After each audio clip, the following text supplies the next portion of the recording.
রাজধানীর বাসাবাড়িতে গ্যাসের সংকট পুরনো, সাম্প্রতিক সময়ে সেটি যেন তীব্র আকার ধারণ করেছে।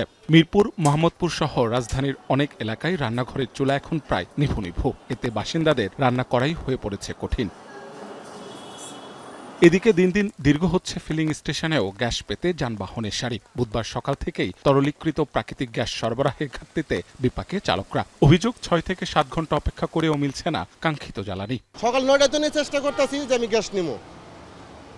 হ্যাঁ, এই পর্যন্ত 3টা পাম্প করছি, একটা পাম্পও গ্যাস পাই নাই। আর গ্যাস ঢুকতেছে 100 টাকা 150 টাকার গ্যাস ঢুকতেছে, মানে খুব কষ্টে আছি আমরা, বুঝছেন। এটাতে উদ্ধার চাই আর কি।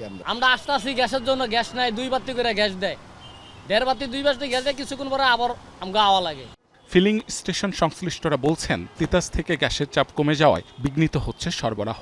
ফলে প্রতিটি গাড়িতে গ্যাস ভরতে আগের তুলনায় লাগছে বেশি সময়।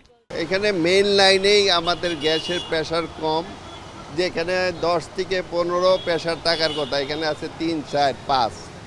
এই জন্য গাড়িগুলো লাইন ধরে ঠিকভাবে গ্যাস পাচ্ছে না এবং মেশিনও এটা কভার করতে পারতেছে না।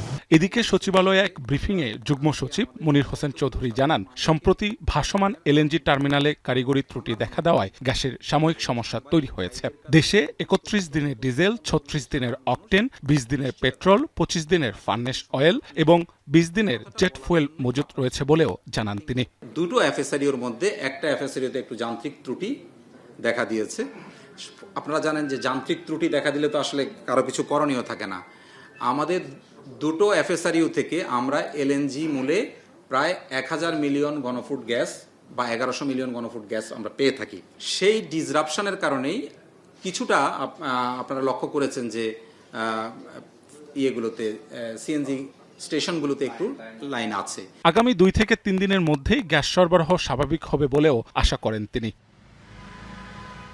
মাহবুব হাসান রিপন, এখন ঢাকা।